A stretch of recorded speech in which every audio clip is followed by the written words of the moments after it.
KJ events, this real talks to brand. You understand how we do, my man. I'm on that Friday night Nick shit, dripping in Nick shit. Up in the world, most famous arena with the click. That's the conglomerate. The Knicks real talk, the real prominent. I'm a bit like the Omicron variant, dominant. Paying homage to the cat in the chat. That's where it's at. Cause I'm hearing that. You don't care for hyperbole, you straight facts. We interact with the mob, the gods. Up in the pod, the squad, the side. My entourage be on the job, my energy. Feeling tripping in tempo. As they cook my game plan, let my brand for loop and pursuit. Going hard like the New York City gritty committee. Cause that the Knicks we know is pretty, but we all stay giddy. And we embrace the fan base like the late Anthony Mace. We drink the logo when there's airspace that appear like square space. Staring down on the Chase Bridge, look at that Knicks City drip. There's 50 Dexters on the court, looking pretty legit. I stay true to the orange and blue. I thought you knew for him a few bars to shine like stars divine to Mount Mars. Knicks real talk. Here we go, let's go. Knicks real talk right here. I'm representing Knicks real talk. right here. Let's get it. Here we go, let's go. We here in the building. Knicks real talk. Let's get it. Here we go, let's go. Yeah, for real. Yes, sir. Knicks real talk. We here. Here we go, let's go. Knicks real talk. Let's get it. Let's get it. Yeah, for real. Yes, sir. Let's get it.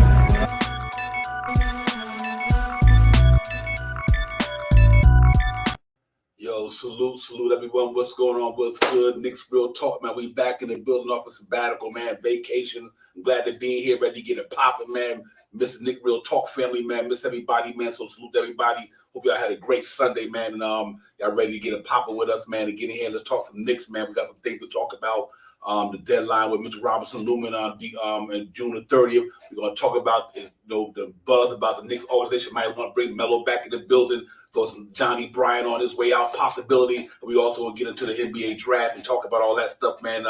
What Knicks gonna do with that 11th pick? We're gonna keep it, or we gonna move up or down, or we're gonna make some trades to get some of the players we think they might want to bring in here. So first and foremost, man, salute to the chat.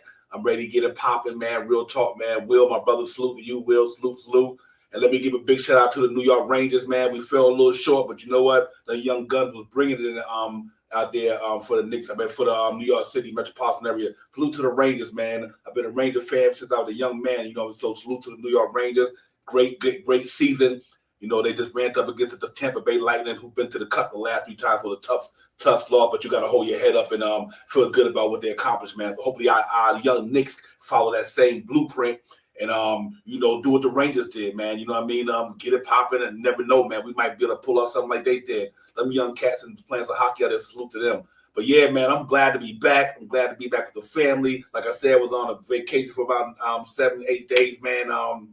Enjoy myself down at the beach and everything, man. So I got some good energy. You see, I'm hyped. I'm ready to get it popping and all that good stuff, man. So, like I said, salute to all, man. I hope y'all had a great Sunday, man. But, the draft is always coming amongst us, man. Believe it or not, before you know it, man, about another 11 days, the draft's going to be popping off. We're going to be interested to see what the Knicks going to do. I know we all, Yancey, there's a lot of good cats out there we're going to be talking about today. I know you guys in the chat got a lot of stuff that y'all want to drop, man, about some of these players. Some of who might be rising up in your mind or you think might be falling down. But as we know right now, some pretty good talent down there on the draft year. So we're going to see what we're going to do with that, man. The Knicks can bring in another young piece, or they might do whatever they're going to do, will and deal, who knows. But let's hope so that whatever they do, man, it wind up being good for the Knicks.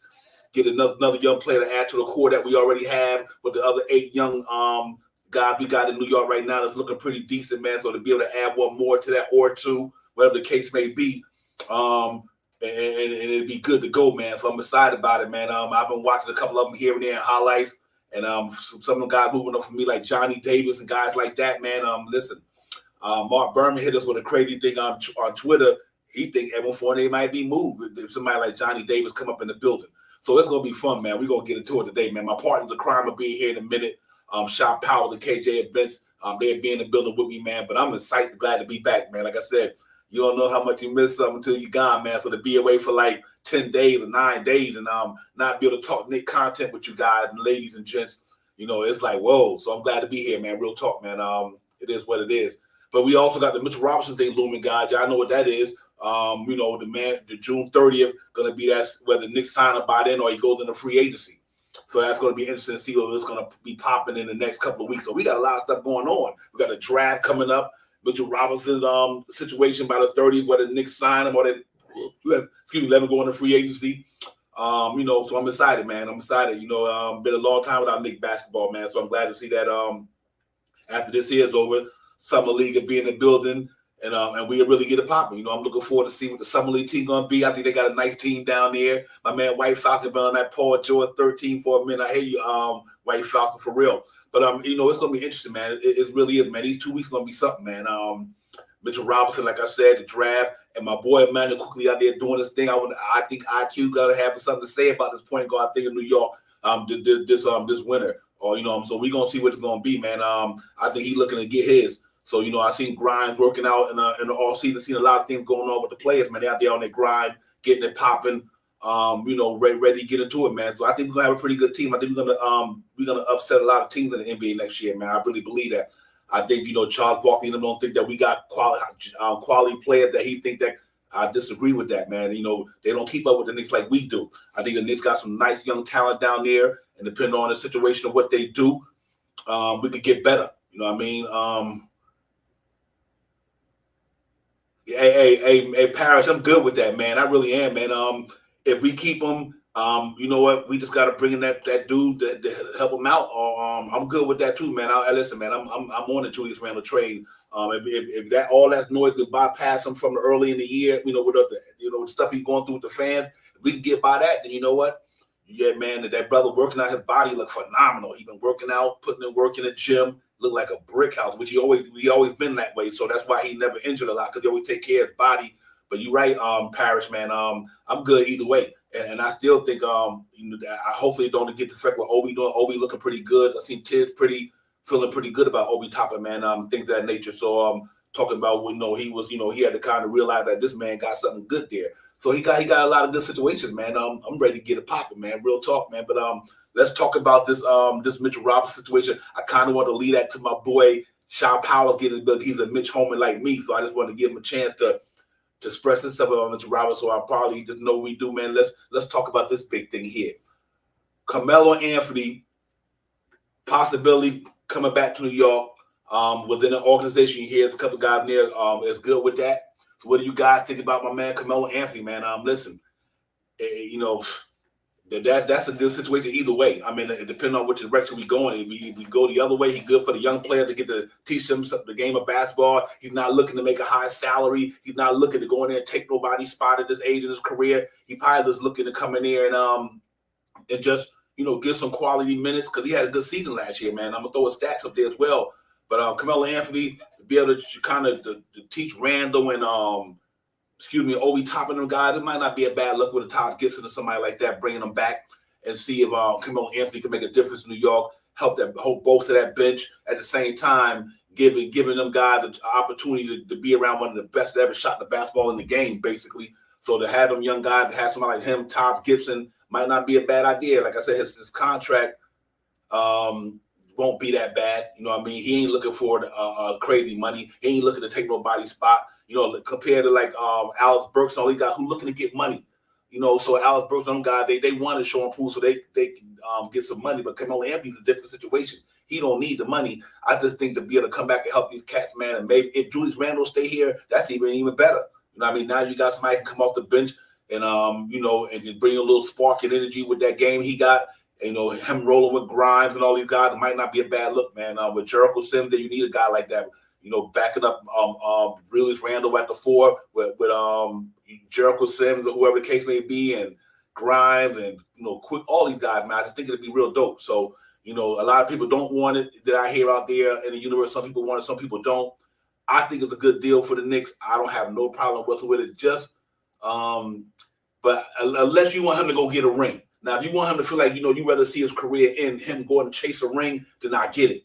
Then maybe he need to go to a contender and give his chance an opportunity to go out there and get a ring to close out his career. From that standpoint, yeah, I think that's all in well too. So maybe I prefer him to do that in a sense, to go out there and maybe try to link up with a contender and try to get you a ring. But if he don't feel like that's important, he'd rather be in New York, close to his son, close, being a Knick man and just helping these guys develop, then that's not a bad look too. So I think it's a win-win either way.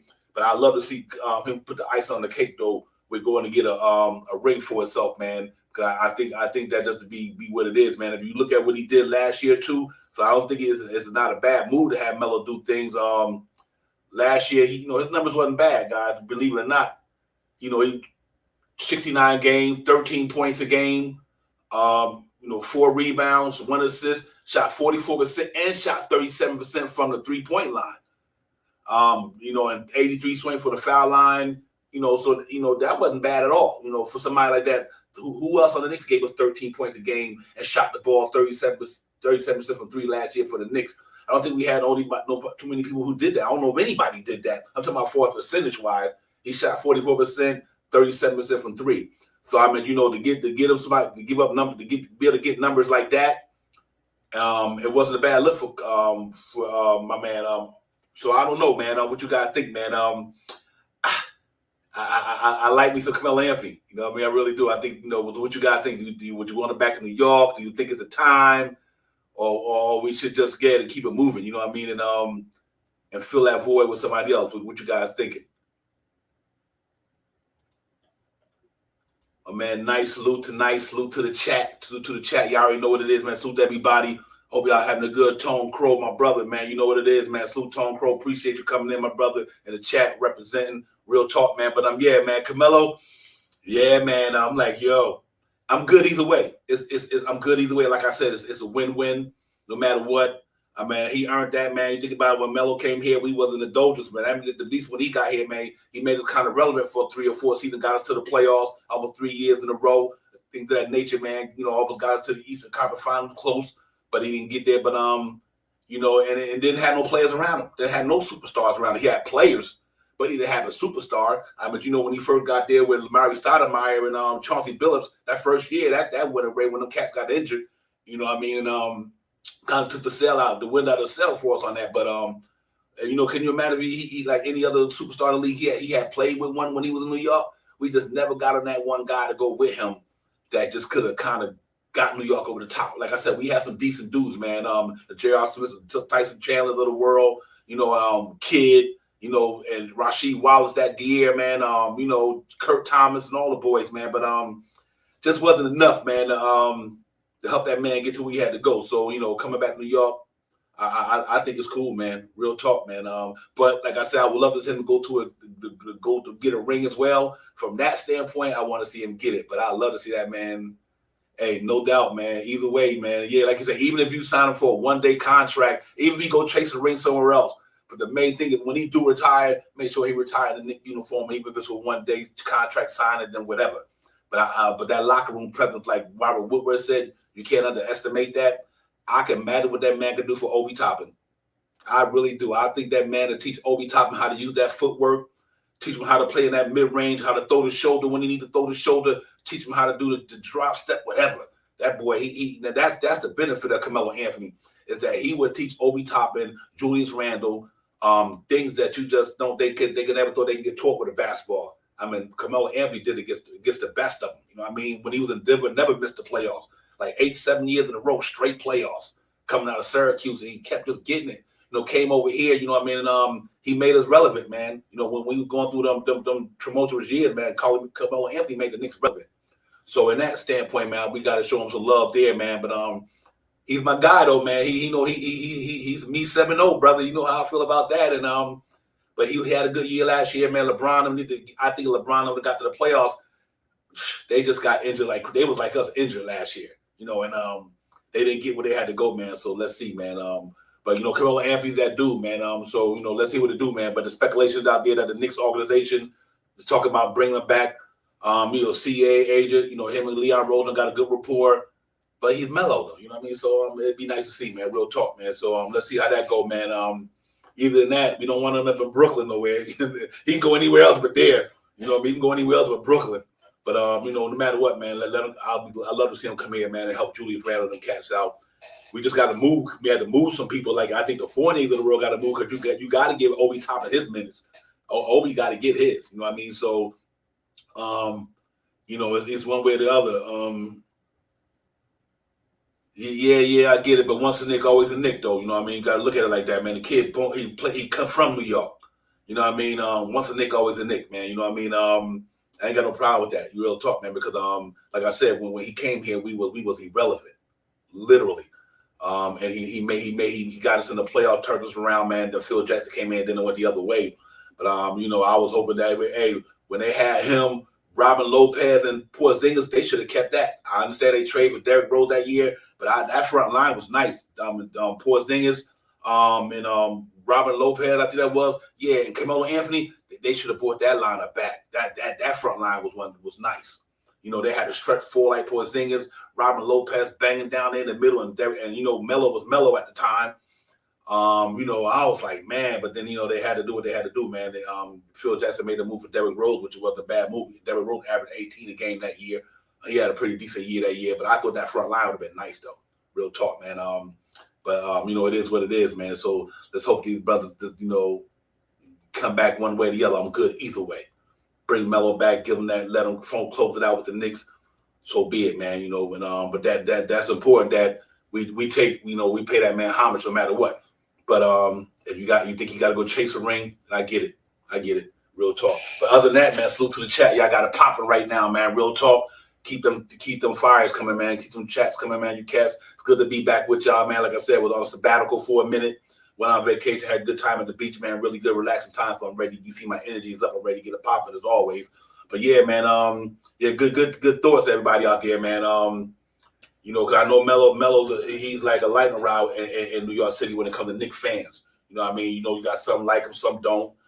They don't like the way he came here because of the trade with the amount of players that we gave up. And to be honest with you, none of them players panned out to be much anyway. So they was all right. But Wilson Chandler he didn't pan out too good. To me, Mozgov didn't pan out too good. Raymond Felton, after he left, he didn't pan out too good. So a lot of them players not even in the league, and Melo's still in the league. Think about that. All them players that we traded Melo for, none of them in the league, but he is. So, that it was kind of interesting. I'm like, wow, you know what I mean? It was nice, but I wish we could have kept them guys and got Melo. But I guess, just what he was ready to get here, and Dolan had to pull the trigger, man, because the Knicks was looming. You know what I mean? So, but come on back home and me 7-0. I'm all good with you, brother. Word bond. You know how we do. Bring it back, man. Bernard King Jr. Bring it on back. Real talk, man. I think he can help us out no matter which way. So let's do it. I'm hoping that's not the case. Nice, just due to the fact, he coming off the bench. I don't think Melo looking to be that dude like he was 10, 15 years ago. He coming to the bench, got a spark of offense. Melo can get against a lot of second units out there. I think it's really all about just the mentoring. I don't think that dude, Carmelo Anthony, older, wiser man, been through some ups and downs, especially when the league tried to play him. So I think you got a whole different mindset, Melo now, man. He's an older, wiser man. He's not looking to go out there and take nobody's spot, not trying to show. No, he just want to retire a Knick, and I think it's a beautiful thing to bring him here. I don't even think that would be the case. I think he would help us more than he would hurt us because, if the Knicks bring back Julius Randle, then it is what it is. But look at the Knicks number this year. Ain't too many dudes on our team did what Melo did this year. Melo had 13 shots, 37% from three, 44% from the field. It wasn't no Knick out there other than Mitchell Robinson and Obi Toppin shot about 44% from the field. This cat would play. He played better than a lot of Knicks last year, other than R.J. Barrett. Randall had a subpar year, but think about it. The kid had a better year than like I said, man. You know what? Because I'm good. Here's my situation with the Randall thing, man, and all that, guys. If you move Randall, then it's a different story. Then you get Obi Toppin to come in here and be the starting power forward and let Carmelo Anthony back up him, to mentor him, to give us 13 points off the bench. It's not bad for somebody who you might only have to give $3 to $4, $5 million. Ain't like Alex Burks and all these other guys like Kemba and them get $10 million, ain't do nothing. Carmelo Anthony had a better year than everybody he brought back last year. He had a better year than Nerlens Noel. He had a better year than Alex Burks. He had a better year than Kemba Walker. He had a better year than Derrick Rose because Derrick Rose got hurt. And he shot the numbers better than everybody on the Knicks last year, other than our big boys up front who plays in like Obi Toppin and Mitch because they get dunks a lot. His numbers was better than every Knick out there, man. Just about was other than Randall, obviously, and R.J. Barrett, and Fournier from three. So it's interesting, man. But we'll see, man. Salute to Carmelo Anthony, man. One way or another, brother. Like I said, once a Knick, always a Knick. Y'all know what it is. But then we got to listen. Let's talk about the Johnnie Bryant situation as well. Here's an interesting thing with me with that, guys, with the Johnnie Bryant thing. I wonder the Knicks might have said, well, let's just get and do the Rick Brunson thing, because they might have thought they might lose Johnnie Bryant. Well, that's something that they had to say, okay, you know what? We're going to have to bring another guy in here just in case they lose Johnnie Bryant. So let's go at Rick Brunson. A lot of people might think it got something to do with trying to get his son, but I don't think that's the case, because Rick Brunson was coaching with Tom Thibodeau way back in Chicago. You know what I mean? And in Minnesota. So I don't think it had anything to do with that. But I do think Johnnie Bryant is a good coach, and he never coached on a level like this before, assistant coach for a while. But he might be able to pull off a Ime Udoka type thing. You never know. He might be like Udoka, been under Popovich for all them years. Johnnie Bryant being under Quinn Snyder and guys like that. He might ready go out there and take that first year coach step and do something. At one time, I was kind of skeptical about it. I'm like, man, this cat ain't never coached on any level as far as being the head guy. But at the same time, so Ime Udoka didn't do it as well. And look how he turned out. He got his boys in the finals. So, maybe Johnnie Bryant can be that dude. But it's interesting to see that with that situation out there in Utah, they like him there. But it's going to be different, because I do think, it's a lot of candidates out there that might be able to get that job. But some people within the Jazz organization like him. We know my man Dwayne Wade pushing for Fizdale, obviously, you know what I mean? But Terry Stotts is out there. But I think Johnnie Bryant, man, I hate to see him go, man, because I did want to see maybe if Tibbs stepped down at this year, whatever may happen with Tibbs, he had a chance to come in there and show what he can do. But you can't turn down a head coaching position if it comes up with an organization that you came up with. So let's see, man. Let's see what's gonna happen with this dude. Johnnie Bryant, you're gonna be able to get out there and stay with the Knicks, or you can go out to Utah with Donovan Mitchell. If we stay out there, that might change Donovan Mitchell's whole mindset if he get promoted out there. Or maybe Donovan Mitchell might really want to be up out there and come and get some of the city glory. And that's another thing, man, with that.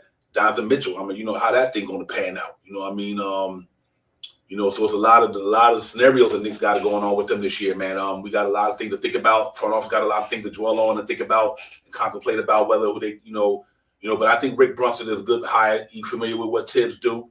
So that, but I do think that might have been just in case you might lose Johnnie Bryant.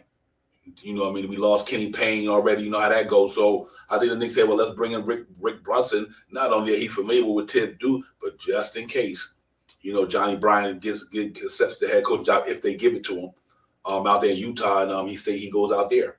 So it's gonna be interesting to see, man. But I'm excited about what they got going on out there, man. And let's hope that the draft work out for us. And speaking of the draft, man, some stuff going on out there, man. What do you guys think? Who you like? I obviously, me. I got some of my favorites out there in the draft that I really think can make a difference on the Knicks, man. We do got a lot of young talent already. But the Johnny Davis guy is starting to impress me even more. I just started really doing a lot of research on him. But that two-way, he played two sides of the ball. He won't be a bad look if he fall down there. Obviously, the Matchurins of the world, and obviously the Jaden Ivey is the big thing to stand out to me. You move up to get him, then but I don't think the Knicks gonna go wrong in this draft. Whether it's the 11th pick, the 7th pick, whatever, I do think the Knicks gonna wind up with a good player in the first round. I really did some good guys out there. But I like Johnny Davis, Dyson Daniels, man. Oh my God, I didn't realize that cat was that big too. That lengthy. So can you imagine having a 6'7" point guard or whatever, guard in the backcourt with somebody else on the Knicks team? If it ain't quickly move over to the 2. That's why I'm kind of looking at the Fournier thing, man. You get some good playoff. You get some good return for him. Say hypothetically, let's say it was J Ivy and Quickly at the 1 and the 2, or whoever at the 1 and the 2, man. You got 2 guards in the back who can handle the ball, get it, play defense with Johnny Davis and Quickly, the RJ stay at the 3, Obi and Mitch if you sign them back. We got a good situation in New York, man. I just hope that that the front office make this thing come together and work 100%, because I do think we got a chance to rebound from last year because of the injuries that we had, but go with a little bit more youth. We're the second youngest team in the league. If you get rid of some of these veterans, we probably be closer to one of the youngest. But let's see how this thing go. But I'm excited about it, man. I really am. But I'm looking forward to that draft. So like I said, y'all, if we go up, Jaden Ivey is the ticket for me. We stay where we at and somebody fall. Let's hope that some of these guys be there like Bowl Camp.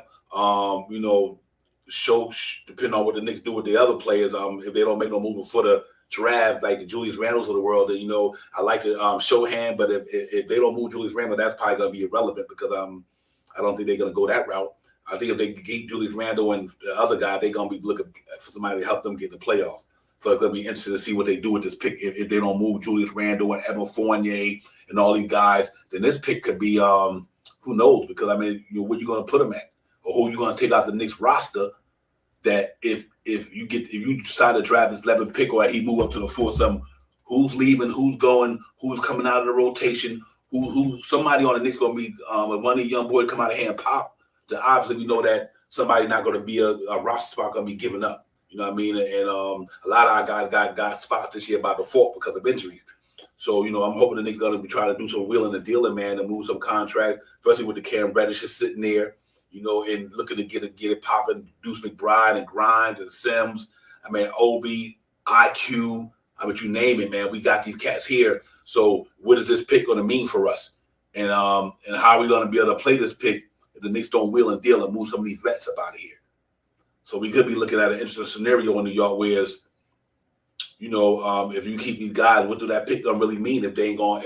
Or do you think Ted's gonna play one of these guys over Alex Burks or play him over Noel? So this is why this is interesting to see why the Knicks shouldn't wheel and deal. Why they not willing and dealing now before that pick here? Because you got Portland dangling the 7th, maybe. We got Sacramento Kings dangling the 4th. So it gotta be interesting to see, man. Yeah, real talk, man. And what y'all think about that, man? You got Obi there. You got all these cats in the pipeline that's on that team last year looking to bust out this year and get some playing time, excuse me, and get some minutes. What's the best case scenario for this pick that we got, guys? Because think about it. Is he going to play? Whoever we draft, where do we fit in with the New York Knicks? Chat, let me know what's up, man. Salute to everybody out there. Real talk, man. Knicks Real Talk. We in the building. Man, we talking NBA draft right now and things of that nature, man. And it's interesting to see, how they gonna go with this thing, man. Because we look at the draft board and think people on the board. You obviously know they got my man Jabari Smith, #1 to the Magic, height 6'10", 7-foot wingspan. They compare him to Jaren Jackson Jr., the old Rashad Lord used to be with the Seattle Supersonics and the Orlando Magic and light the ball up from outside. Chat Holmgren to the Thunder, 7 foot.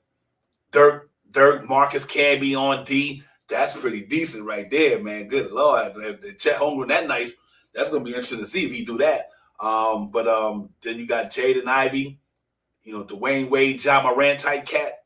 I see why you got to go get him. Real talk. But the cat 6'4", 200 pounds. He nice with his though. Paulo Banchero, it is Duke. Chris Webber, Blake Griffin type comparison. 6'10".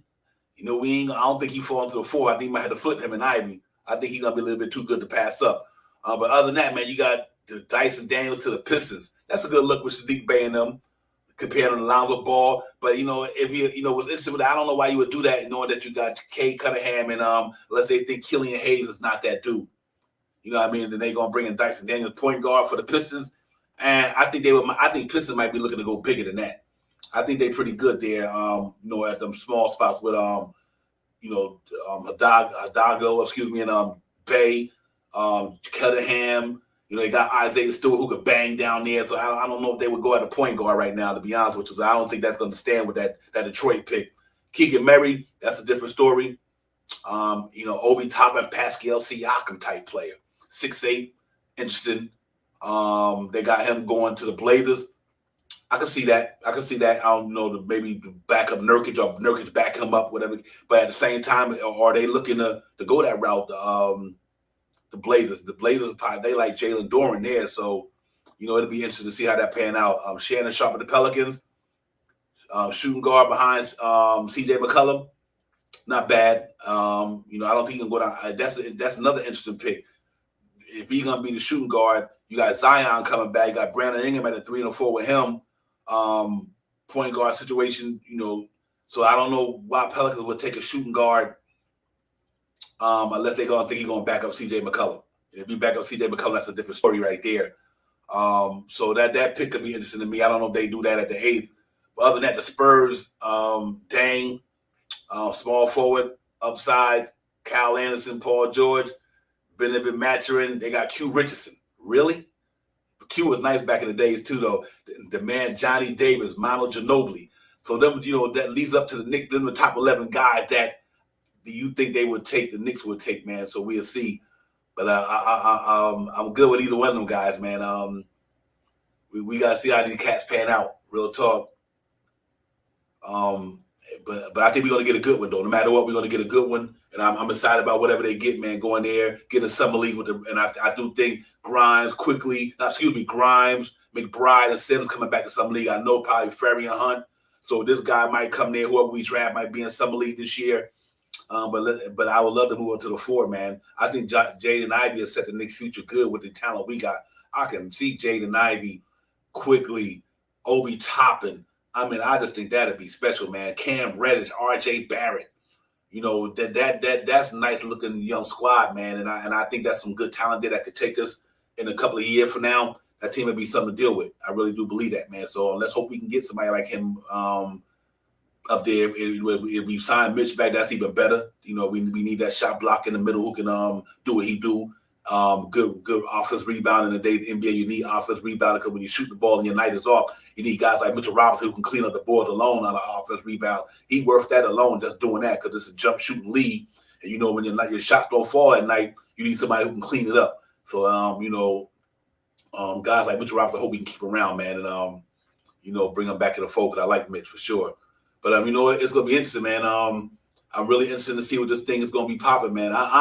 These 2 weeks can't come fast enough for me because I really, we hear a lot of stuff out there from the Bermans of the world and all the other guys, but they not locked into the Knicks. They get their information wherever they can get it, but you haven't heard too much from the organization standpoint. So it's gonna be interesting what they do in the next week or two. I really do, man. Believe it or not, because it could be some wheeling dealing going. It could be on draft night. Who knows? But if we take the 11 pick and stand pack with it and the 42nd, that's fine too. I think the Knicks is in a win-win situation no matter what way we go. If we keep the pick at 11, we move up or down. I think we got some good young talent there already. And, we got good pieces. Now we just got to make some maneuvers here or there, whether we're going to keep the guy that's going to like Julius Randle and them or Fournier, or you're going to move on from them and build put some other veterans who don't demand a lot of playing time, but they're just to kind of give some thoughts to them cats and let them young cats eat. Or you going to say we're going to keep Julius Randle, we're going to bring in another guy, try to trade for Donovan Mitchell and keep RJ. It's going to be interesting, man. Keith Turner said, I don't want Johnny Davis. We already got a better version of IQ. Okay. So Keith think that we already got that situation resolved, man, with IQ. And so we can go somewhere else. Keith, you don't agree with that one. I agree with you. I like IQ. I think IQ gonna have a breakout year, man. I think if he would have had, maybe everybody in the Knicks team start off pretty slow last year at the beginning of the year. Everybody, not only him, Fournier, him, everybody. But in the second half of the year, once everybody got his sync, I think IQ would really start to play some good ball for the Knicks, man. So, I'm good with that, man. But if we bring in somebody else, another point guard, hopefully the Knicks brass make the right decision and bring in a player that we really that's going to get this thing popping. But I like what we got, though. I do like what we got. We just got to keep adding on to it. And I think the Knicks going to be pretty decent, man. I think we definitely getting to play in next year. I'm not even concerned about that. I think we getting to play in, and it all depends which way they go. If they look up and bring somebody in that can, I wouldn't doubt it, man. Because you think about like even with the team we had this year, the one for Derrick Rose going down, Nerlens Noel going down, them injuries really played a major part in the way we were this year. You know what I mean? And I think we would have made it in. Them 2 cats wouldn't have got hurt. You know what I mean? So, but if they go the other direction, I think we good either way, man. I really like what we have in New York. I really do, man. So salute to everybody. Let's get it popping, man. Salute to the chat. Y'all cats got it popping up in there. Salute to everybody where you're streaming them from. My partner crying about it into the building. I got Shot Powers up in here with me, man. We're about to get it popping. Shot, what's up, brother? Salute to you, Divine. Good to see you back on board and stuff. What's going on? Salute to the chat. Let's get it. Yeah, real talk, man. I'm glad to be back. I miss you cats, man. I was like, man, I love the water and all that. But I was like, I'm ready to get some Nick talk up in here, man. Yeah, right. I agree with you, Paris, man. He is the stalwart, brother. Y'all sleeping on Johnny Davis can play some defense. So I don't know where that misconception come from. He can really get it down there, man. What do you think, man? Anybody shot power that kind of since I last seen you, anything changed with the players in the draft that got your mind thinking somebody else? I mean, I've been doing a little soul searching and looking at some guys and stuff like that. I'm still big on Ben Matherman. You know, that's my guy. That's what I hope. But as the time went on and it's dwindling down, I'm not sure if we're going to be able to make a move to get him at least at the 7th pick. I think the new thing for the season right now is the Jalen Ivey. They're talking about ready to give up all these guys for Ivy now, man. They got some trades out there for Grimes, Cam Reddish, the 11th pick and the Mavs 23 pick for next year to move up to like the 4th position to try to snatch this guy up. And with that trade right there, it's not a bad trade. They also got some trades out there with I hate to say this out loud, but if we're talking about bringing back MELO, maybe this might be a trade that we might want to look at, moving Evan Fournier, Obi Toppin, and the 11th pick to get that 4th pick and bring Barnes back in here too, or something like that. So I mean, there's some things out there, man. I'm big on Big Ben, man. I think he's going to be one of those dogs in the league. I think he's going to be one of those guys that's going to want to get it. But I do also like Davis. I like him, and he's probably going to fall right around somewhere around 11 or 12. So there's a couple of guys out there that's still good for the picking. But I think the way I've been doing my own little research to get to find out about how the lineups are going to, I mean, how the draft is going to go. I think a lot of the front runners that we're all talking about or looking at are probably going to be gone before the 11th pick. Yeah. I think it's going to be a lot of willing and dealing, man. I think this is going to be one of the interesting draft nights for me. I really do believe that because I think the top 3 I think are to go. I think anything under the top 3, is really going to be interesting once you get past the top 3 because, like I said, with the speculation, all the noise that Sacramento willing to dangle that 4th pick, whether it got something to do with us or not, just know that it could change right there. And Portland talking about the 7th pick. So, and then you also got to look at this here. If you look at the New Orleans Pelicans shot powers, you never know what they might want to do. Because think about it. With Brandon Ingram, C.J. McCullough, Zion coming back, they might not be that concerned with a young dude like that. You know what I mean? They might be looking to say, you know what? We was that close against these cats. We got Zion coming back. We might could dangle that 8th pick or whatever pick they got. We could dangle that thing out there and maybe get it for a win now player.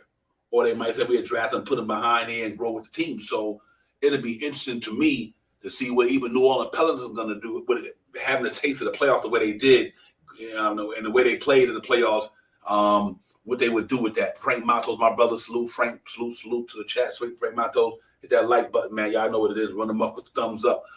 Yeah, man. But shot power. So it's really interesting, man. It could be a really interesting draft because you think about it. New Orleans, like I said, New Orleans Pelicans was in there. You look at the Sacramento Kings.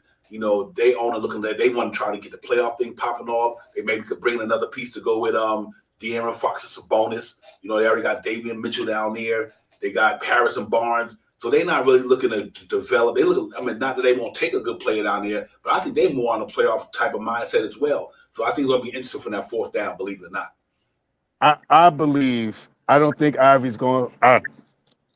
My prediction. I think Sacramento will probably look for Keegan.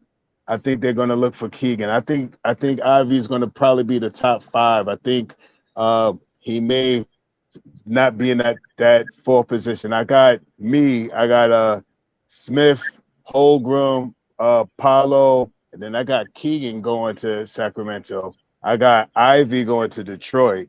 I got Sharp going to Pacers. And Blazers, I'm not sure, but aside from that's those right there, if we're looking to go and maybe get Ivy I mean, if we could make a deal with Sacramento, we could probably go to Sacramento and probably get Ivy at 4. But I think Ivy's going to drop down to the 5th position. I think Ivy fits a little better with Detroit right now. I think Keegan Murray, I think he fits a little bit better with Sacramento. But that's just my opinion. Mm. Hey, Frank. Hey, Frank. The only thing I could think with that Sacramento situation with that 4th pick for the Knicks is going to have to be involved with Harrison Barnes. It's definitely Harrison Yeah, Barnes, no it's going to have to question. be Harrison Barnes. And the only player that I can see that the Knicks will give up that will help them win now with the 11th pick, I don't know. Julius Randle is a big name, obviously. And I got I don't know how that go. I mean, unless they're willing to take a Fournier and a Burks, I, and I don't know, man. Other than Randall, I don't know what they would want. Actually, I got some ideas, and this is just me making some stupid trying to, just in case we're really trying to move. And let me say this, my Knicks fans, man, if we want this 4th pick, we may have to give up someone that we like. All right, let's make that clear. If we trying to move up here, they're not going to take no Kemba Walker. They're not going to take no Noel. They're not going to take no Burks. Maybe Burks if you put them in a package. But one of the ideas that I got is to move up to this 4th pick is Evan Fournier, Obi Toppin, the 11th pick, and we get the 4th pick and we receive Barnes back. Now, if we're looking for a big trade or a big or one-person trade, I think we could do Julius Randle, the 11th pick, and the Mavericks 23rd pick, and we would have to put top 10 protected on that pick. okay. But I think we could do that, and it would be Randall, the 11th pick, and the 23rd pick for Barnes and the 4th pick. Or this is the pick that I think that would get them to really want to make the move. And this is a pick that what I mentioned before I said anything, that our young guys, we put our young guys out there. It would be Cam Reddish, Grimes, the 11th pick, the Mavericks 23rd pick, and only thing we get back is the 4th pick. So, with those trades like that, you know what I mean? I think the trade that I just mentioned, I think that will get us the 4th pick, but we would be giving up Grimes and Cam Reddish. I tell you what I like. I do like the what you said with the. I even go further. I would do Julius Randle, the 11th pick, and I would give him this year's. Here's what reason why I say that. You get Jaden Ivey if you decide to go with that pick. You get Jaden Ivey. Harrison Barnes will be up. Now you recruit. You see, and I think that's the whole key to this thing with the Julius Randle thing. Even if you got Harrison Barnes, if you can make it happen somewhere, you got Harrison Barnes in that deal. You freed up that whole contract of Julius Randle. Now you got that money back to either help RJ's extension, Cam Reddish extension. You got Jaden Ivey to go with that young nucleus. That I hate to give up that Obi, man. I don't know, man. Frank. Right.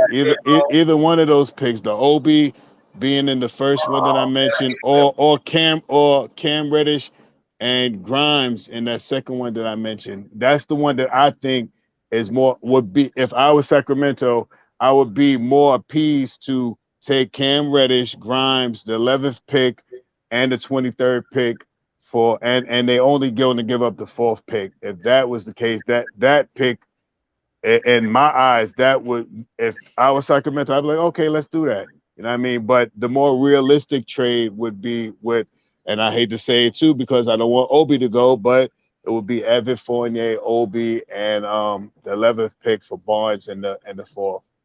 Yep. You know what? Here's the reason why the Randall thing. You can throw, see, hey Frank, the reason why I think it'll work with them, because they could move Sabonis to the 5, right? And let Randall play the stretch 4.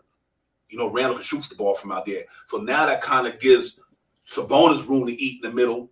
And nowadays, Randall plays from the outside inside anyway. He's not like he a post player. Randall don't really post up like that. He pretty more go out there and try to drop the 3 ball or put the ball on the floor and get to the paint. So I do think it can work if you play small ball, just like we want Obi and Randall to play 4 and 5, I think Sabonis and Randall will be a nice 4 or 5 match. 4 or 5. My man can bang. Sabonis is a banger. Julius Randle can shoot the ball and bang. So I just think and they both can go inside outside. I just think it'd be a good look for them. With having then you got somebody like De'Aaron Fox and Davion Mitchell there. So it'd be interesting, man. Like I said, I don't have no. For me, I would just hate to give up Obi. I think Obi about to pop, man. I just could feel. I think so too. I think Obi Toppin about to pop, man. I just really hate to throw that, man. Somebody making $6 million, $5 million could do what he do, and get down the way he get down in this year, man. And I think from Mark Berman's quotes, like Tibbs really ready to let Obi Toppin do his thing, man. You know what I mean? I'm quite sure y'all hear Mark Berman out there on some of these podcasts, you know. And I was reading something that he said on Twitter how really did he said, like, you know, he really Tibbs like the way Obi can do with where he helps the other guys on the team, puts them in good spots. So it might be hard to give up Obi Toppin, who knows? But it's gonna be interesting, man. Shot Powell, it really is, man. You know, I think this Knicks got a real dilemma on their hand when it comes to this thing, man. Because like I said, who knows what this pick gonna even do if it's the 11th? And what I mean by that is, if you don't move none of these Randalls, you don't move the Fourniers, you don't move the Alex Burkses of the world, where's this pick gonna play at? You understand what I'm saying? That's my whole thing with this whole thing right here. If you don't move none of them veterans, and you think you're gonna try to get back to what you was last year, then that means Cam Reddish might not be getting a minute, you know. And I just think that should be the case. So what's gonna happen with that pick if these other guys ain't gonna be able to do what they're gonna do? You know, so and I think that's real important for us as fans to take that into consideration. If you don't move none of these guys, where that 11 pick gonna play at? Facts. Where gonna play at? You know what I mean? Unless you get somebody like Jalen Doran and he backing up Jericho Sims, or Jericho Sims backing him up, whatever the case may be, because you if Obi and Randall here, you don't need a power forward, and if Fournier and RJ here and Cam Reddish here and Quickly and Alex Burks and Derrick Rose and where you gonna play this dude at? So that's why it's really important for the Knicks to make some decisions, man, because, you know, it's going to be tough. It's going to be tough. So we had to see, man. So we do, man, JW. We got to get some of them vets up out of here. Yeah, we know Kemba Walker probably won't be here, but that's still a lot of, and Frank, you know, the Rams to the Blazers, I'm good with that one too. You know what I mean? I'm good with that. Frank been speaking that to us this for the last couple of months. But that's another move, Shot Power, that you got to look at the Blazers. Because a lot of teams, I think, are going to move that pick. I don't think it's going to be like New Orleans. I mean, for me, that was my whole scenario was that 7th pick, man. Mm-hmm. And Portland, if we could move Julius Randle, and I think Julius Randle would go over there in Portland and really flourish. I think he would go over there. And knowing that he's not the number 1, he could probably fit in as maybe that number 2 or 3 behind Dame and Anthony Simons. I think he could really go over there and fit in well with that team. And I think I think that could be something to look forward for. You know, I always was saying 7 and 11. We trade Julius and we have that 7th pick. Then we'll have more options on the table. Even if I think Ben is going to go 7th, 8th, somewhere around that range. So if we can make a deal with the Blazers, to try to get over there and get that 7th pick and move Julius over to Portland, I think that would be a win-win for both teams. I really do. Keith Turner said, I would trade Obi in a heartbeat to draft Matra, and y'all like to hold on to players instead of Gibbs. No, I don't think that's the case, man. I think you're misreading that. I just think that we got to start looking at the way other teams are doing it. You know, you can't just get players for 1-2 years, throw them away. You know, that you don't build consistency with an organization. Like the young core we got, why are you going to break that up? Because these other teams don't do that. That's not this has been our problem with the Knicks for so many years, Shot Powers. We don't keep our young kids and develop them. You know what I mean? We ready to throw them out the door as soon as we can. Listen, you know, think about they would have gave up on Marcus Smart. Marcus Smart didn't come to the league like nice as he is now. You know what I mean? Think about that. You know what I mean? He came in the league as a defender. Now look at Marcus Smart because Boston kept him, worked on it, and believed in him. I think we got a nice young core here. And I just don't want to get rid of these guys because because we didn't have the right this guy. Think about a pass first point guard with Obi Toppin and Mitchell Robinson. Or just think about a point guard who see, as much as I love Alex Burks, he's not a point guard. You know what I mean? He didn't put Obi Toppin in the right spot. He didn't put Mitch in the right spot. He didn't put Randall and RJ in the right spots. But so imagine finding a guy who running a point in New York that's going to put these young dudes in the right spot to be successful, a point guard, whether he's young or old. But I think that we see Obi, the numbers Obi was doing last year, that pace we was playing with, that was your pet peeve all year long. I think the way they was running up and down that basketball court, getting easy buckets, getting out of transition points, him and IQ changed the dynamics, and him and RJ and them cats changed the dynamic the way we want to play basketball because we wasn't coming down court, half court, pounding it down, getting turned over. Nah, them cats was running and gunning. And I think, them easy buckets, Obi Toppin getting 80 points just by how fast he is, you know what I mean? So think about somebody who running the floor like that, eat 80 points. And so now we knock down a couple of threes and get a couple of layups. The man already has 17 a game. That easy because of the way they playing basketball. You know what I mean? So we gotta kind of just develop these. Let these get that young core. We got his nice shot power. And I think that Obi Toppin could be part of this thing. He make a $5 million, not like he making 10, 11. Like I would not trade. I would not get rid of Obi Toppin for getting rid of Alex Burks and all them guys. That would be insane. You know what I mean? Yeah.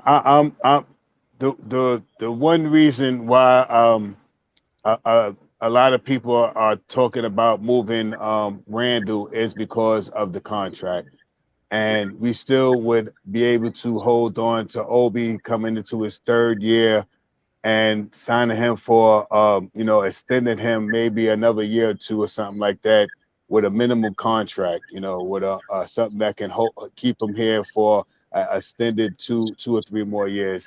And the money, it's about the money, man. If you're about business, man, what you want to do is try to shed some of the bigger things that you have and hold on to some of the smaller things to see how the stock rises or how the buildings move or whatever you want to put to the scenario.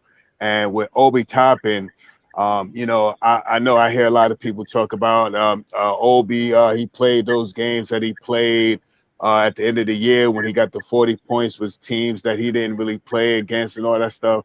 But Obi Toppin played over 20 minutes 20 times last year, if I'm not mistaken. I think it was 21 times. And in the 20 games that he played, he scored on an average 17 points, 17 points a game. You know what I mean? And that's only with 20 minutes. So 17 points, you add another 10 minutes, he could estimate, guesstimate, you make a guess. He could probably score 20, 22 points a game in 30 minutes. You know what I mean?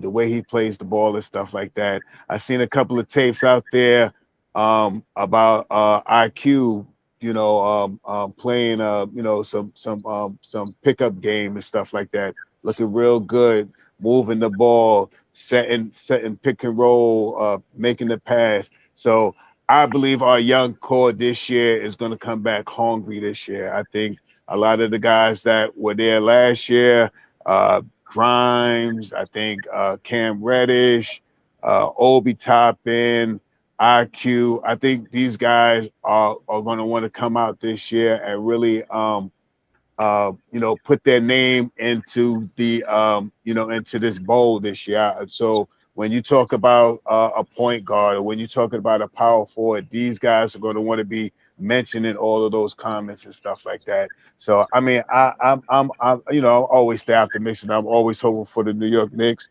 So I think it's so many things that's been going on. How they say the 7th pick, the 11th pick, move back and get the 13th and 15th pick. Make a move with with the Hornets. Make a move with the Blazers. Try to get up to Sacramento with this 4th pick. Who knows what's going to go on, man? It's going to be an interesting draft, I believe.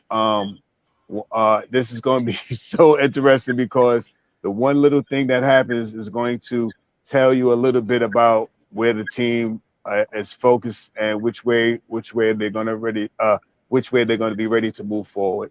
Yeah, can I tell you like this here for me? That's why Evan Fournier and Randall is so important. Because let's say Obi say if you have Mitchell Robinson, Obi Toppin, and Mathurin as a three. I mean, you bring in Mathurin without losing Obi Toppin. You know what I mean? You put Ben Mathurin at the three, Obi Toppin at the four, RJ at the two, and Emmanuel Quickly at the one. Man, come on, man. See, that's what I'm saying. So you don't have to give up Obi Toppin to not want Ben Mathurin. I think Ben Mathurin is the real deal, but that don't mean you get rid of Obi Toppin. You know what I'm saying? You keep both of them because they both that Skywalker. They both can throw it in your grill. They got skills. But you don't want to give away skill just to. I want Ben Mathurin and Obi Toppin. That's what I'm trying to say. You know what I mean? Or Ben Mathurin and Johnny Davis. I mean, Obi and them guys. You don't lose Obi because you want one of them guys. You want Obi to play with them guys. You know what I mean? So Quickly, Obi, Mathurin. Cam Reddish, RJ Barrett. I mean, that's what I'm talking about. Whereas you can keep these. So really, to me, depending on which way the Knicks want to go. If the Knicks gonna want to go fight for the playoffs and keep Randall, keep Fournier, then everything that we're talking about right now is kind of irrelevant. You know what I mean? But if they want to be able to say we can get rid of them too and bring in somebody like these guys for a year or two, let them grind together, win some games, go through some bumps, like RJ and Randall, RJ and Mitch been playing together for about 3 years now, 4 years. Yeah. So they got the commodity, they got rapport. Now Quickly and Obi going into their third year with RJ Barrett. You know what I mean? And now so you got Grinder going to their second year. So you keep these cats together and just add some more spice to it. You know what I mean? And then once we put all the flavor together, it's a wrap. But if I'm good with anybody the Knicks bring in, but I do believe fan base and chat and everybody, if we don't move none of these veterans, this pick your pick might not turn on the way out. They might move it. They might put in a deal to get somebody better. You know what I mean? So that's what's going to be interesting to me is like, what are they going to do with this thing if they keep them guys, Shop House, and so we'll see. It's going to be interesting, man. These 2 weeks can't come fast enough. Because on top of that, we got the Mitchell Robinson deadline looming. I just say this, man. Like, I hope that they can make the moves because the team that I would like to see starting next year would be IQ, RJ, Quentin Grimes, Obi Toppin, and Mitchell Robinson. Because if they can make my opinion, if they could make the move to get that seventh pick and keep the 11th pick, our second unit would be Deuce McBride, Ben Mathurin, Cam Reddish, Soham, and Sims. That would be the second unit coming off, and the fifth unit would be Taj. I think they would probably keep Burks. We got Ferry Hunt and Rose, I think, and pick up the 42nd pick as well.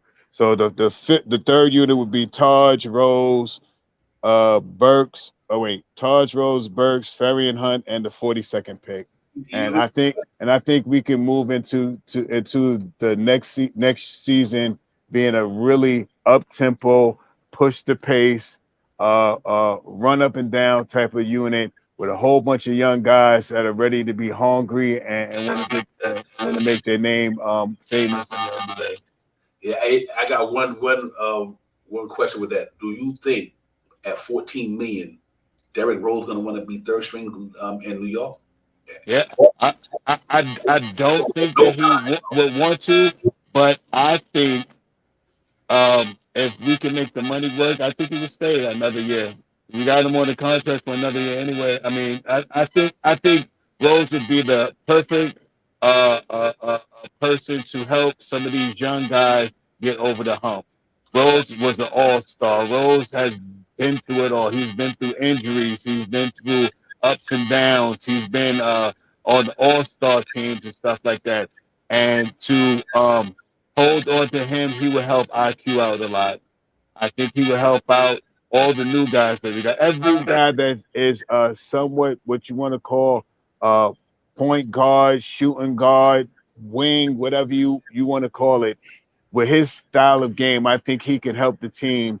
And I also think like Taj like Taj Gibson, I think he can help the bigger guys. Like if we get Sohan, if we he's already helping out Mitchell Robinson. I believe he's also influencing Sims a little bit. You know what I mean? So and plus the reason why I say Taj and Rose, those are Tib guys, man. Those are Tib guys to the heart. And I think he will want to keep those two veterans before I think if Tibbs had the opportunity to keep Derrick Rose or Burks, I think Burks is gone.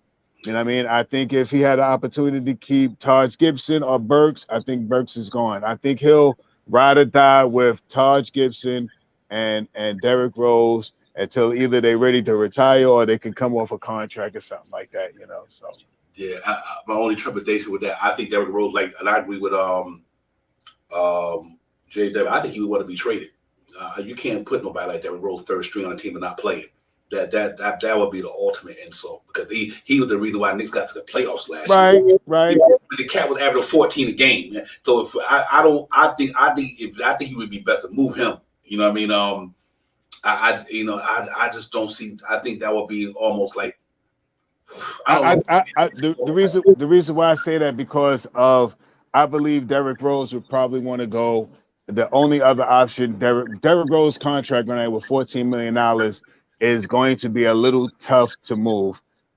It's a couple of teams out there with a little bit of money, but a lot of teams are right where the Knicks are right now. They're just barely they're in the salary cap, and not too many teams might take him on to go into luxury tax for Derrick Rose, especially with the type of season that he had last year being injured. Now, I believe Derrick Rose is going to come back, and I think he's going to want to play, and I think Derrick Rose could come back. You know, forbid that one of the guys get hurt. You know, Derrick Rose is that just in case, break glass just in case. You know what I mean? Just like Taj Gibson, he'll sit on the bench, break the glass just in case. Derrick Rose being hurt sitting this year from pretty much from the middle of the season all the way to the end of the season with a nagging ankle injury that got better and they got infected again. I think Derrick Rose could sit out. I don't think he wants to sit out, but I think he would sit out and play that coach on the bench to these young guys when they're going into the game and they don't know what to do or they get confused or they don't, their game is not popping that night. I think he would be a good fit for that type of team. Plus, if we move him, it's only maybe one or two teams that I think Chicago has a little bit of money that might take him, but Chicago's going through a lot right now, wondering if they're going to keep Levine and all this other stuff. But they do have money. So the move would have to be to a team that has money. And Lakers don't have money. It's a lot of teams that are strapped just like we are, right at the cusp of the cap and not wanting to go into luxury tax. Yeah, but they could trade him though. I mean, he's not a free agent. I mean, I think that they could trade him to somebody. I mean, whether they got cap space or not, they just send a player that got the same salary he got. Because, right. You know what I mean? So here's what I think. Because I think this here, Derrick Rose will help a playoff contender in a minute, and he got an expiring contract. It ain't like he. So I think his contract is. I think anybody will bite on that talent. I think 14 million expiring, and the Lakers, the Miami Heat, Chicago Bulls. I mean, even if the New Orleans Pelicans can use Derrick Rose back up with them cats. You know what I mean? But but I understand where you're coming from with that. But I think what I'm saying, I don't think Derrick Rose would do that with the Knicks. I don't think Derrick Rose would sit on and play no third string on the Knicks. He like, nah, I'm at the end of my career. I'm trying to either play or go get me a ring. I just think that they should move him. If that's the case, because him, first of all, I think that'd be an embarrassment to put, let's say, I don't want to say Grimes, not Grimes, I mean, but Brian, somebody, and another person in front of Derrick Rose. I think Derrick Rose would be like this. I don't think Tibbs would disrespect Derrick Rose. Todd Gibson is different, not Derrick Rose, though. That's my only trepidation. But if he did do third string, you might be right. You might be right, Shai Powell. He might be willing to do it. But I'm just looking at it like, I don't think Derrick Rose would do that, man. I just think that his pride won't let him be a third string in the NBA. You know what I mean? After when he came here and he got us to the playoffs. And last year, the reason why we didn't get to the playoffs was because Derrick Rose got injured. And him and Noel. I think he might feel like he got a couple of years left to take. Derrick Rose, what, 34, 33, 34? Because I don't know. But you know what? If he do it, it makes us powerful. Shot. So I'm with you on it. I mean, I'm with you on it. I'm just wondering from his standpoint, not for what you're saying. I agree with you, but I don't know if Derrick Rose would do that. You know, I think he's pride.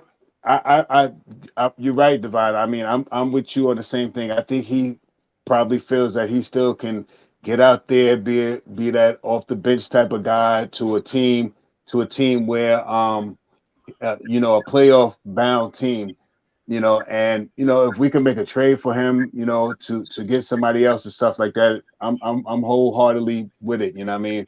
Moving for But would you moving for a player who we not even going to have in the rotation and give up a second round pick to get rid of that contract? So yeah, that's what I mean. So I mean, I would probably say, okay, you know what? If somebody willing to give us a player who we know he ain't gonna be he gonna be on a roster, but he won't mess with the rotation, and even if it's a salary dump and give up a second or something, I send him out of here. I mean, you know, that way you want to give some other guys time to get some minutes. So it's gonna be interesting, man. They got to, you know, because that's why I said we're gonna have to do something like that, Shot Powell, because I don't think much as we love Mathurin, much as we love Johnny Davis, much as we love Dyson Daniel, if they don't make no moves, I don't think a lot of that's gonna be relevant what we're talking about. I don't know where they're gonna play. In a way, you know, we always say Tim don't play the young guy, but he played the young guy. He might not play him, play him. You know what I mean? But it's gonna be interesting, man. So they're gonna relinquish some of them veteran contracts and free up some roster spots. You know what I mean? Just to get some people in here.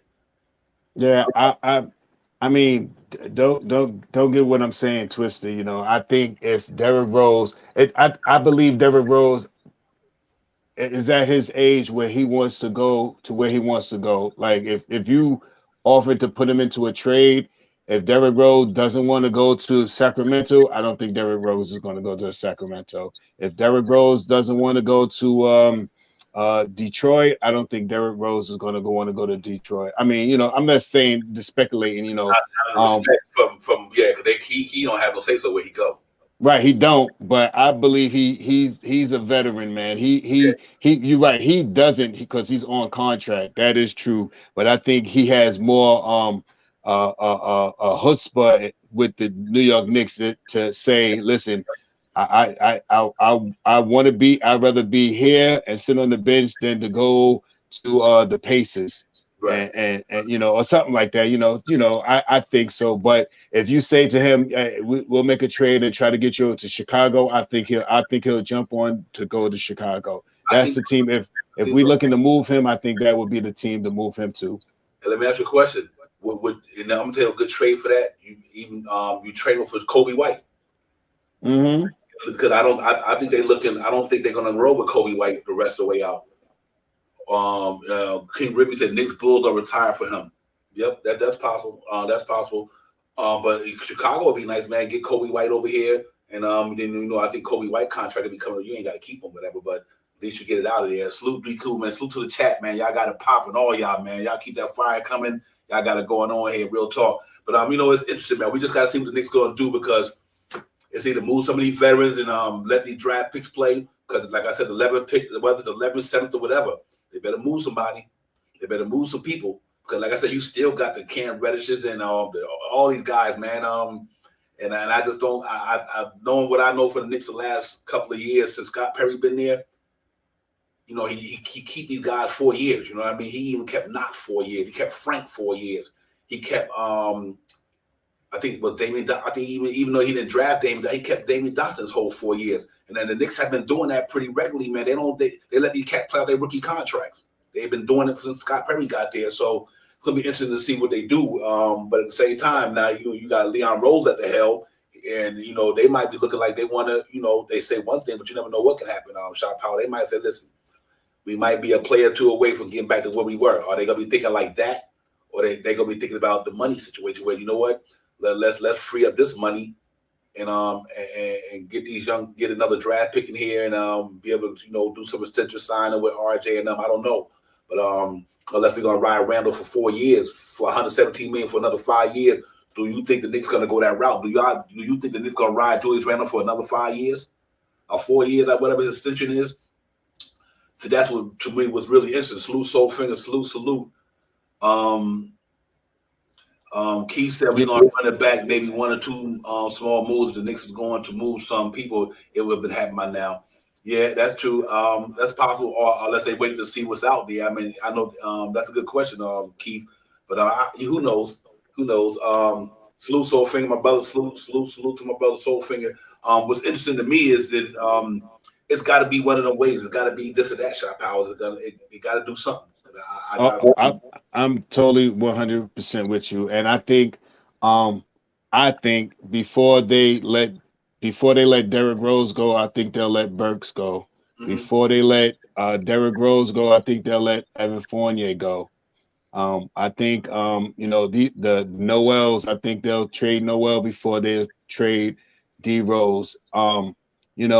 But if something comes up to where he can go to a team like a Chicago, maybe even 76ers or something like that, I think a team that's on the cusp of being right there, and he coming off the bench, I think he may be willing to be moved and stuff like that. I just think he has. I think he has I don't know if he has like I'm speculating here about the trade clause about him being moved to a certain team. I don't think Derrick Rose is going to be wanting to. He doesn't have no. I believe he has a little say and where he wants to be moved. I like Derrick Rose. I would love to keep him here. And see what happens and stuff like that. And I'm not sure, like you said, I'm not sure if he wants to sit on the bench, for his last couple of years in the league.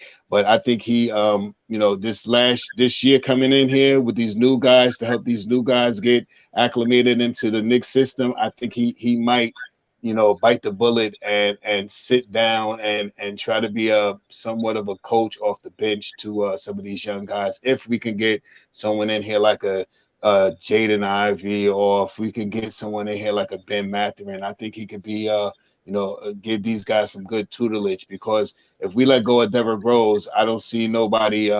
We bring these guys in. Who's going to teach these guys off the bench, or who's going to teach them from being a bench player how to play this NBA game? Yeah, I agree with you. That's why I think if he do stay, let me ask you a question. Out of all the guys on the Knicks, the young cats, who do you think most likely the Knicks will put in the trade that they have to with the with the emergence of the 11th pick coming up? Who do you think is anybody like Grimes, McBride that might not be a Knick? Sims, do you see the Knicks putting McBride or Grimes or Sims or IQ? I know we said Obi. Do you literally think the Knicks will put them in a pick in a trade right now if they had to?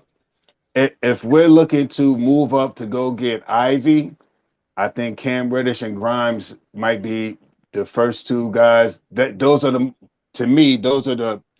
guys. If you offer those guys a Cam Reddish and a Grimes, I think you'll bite for those two guys. Those guys are still young. They haven't hit their prime yet. Cam Reddish has only been in the league 3-4 years, and Quentin Grimes has only been in the league. This will be his second year coming in. If there was a trade to be made to move up, like to get Ivy, and plus we have to also take this into consideration. If we move up to get Ivy is going to be making $10-12 million this year too. So we will have to make two guys that we will move to make that trade, make the money work. But if you asking me, guys, right now, I don't think IQ is going nowhere. I hope Obi doesn't go anywhere. But if you're looking at someone, maybe Deuce, I think Cam Reddish and Quentin Grimes are the two guys. If we're looking to move up to the fourth position, I think those are the two guys that one of those two guys plus Evan Fournier would probably be on that chopping block. I do think if I had to pick the three that I think the Knicks will hold on to, I think it's IQ. I'm going to say IQ, Grimes, and Obi Toppin. I could see the Knicks keeping them three. I mean, personally, because I think Grimes is a Tibbs type of player. Can play on both sides of the ball, got a phenomenal jump shooting lead. The cat can knock him down with the best of them. Young energy, a defender. Quickly a defender. Game coming along. Obi Toppin game coming along. Got to work on the defense a little bit, but he just got to be able to shot block a little more for me with all that height and that jumping ability he has. If Obi wind up getting you 2 blocks a game, I mean that's improvement right there. But so I do think them 3 guys might be in the fold now. McBride, Cam Reddish, and I like Cam, but I think because of his contract, you're gonna have to re him up. And I don't know if he showed enough for the Knicks brass to re him up yet. That's the elephant in the room with him.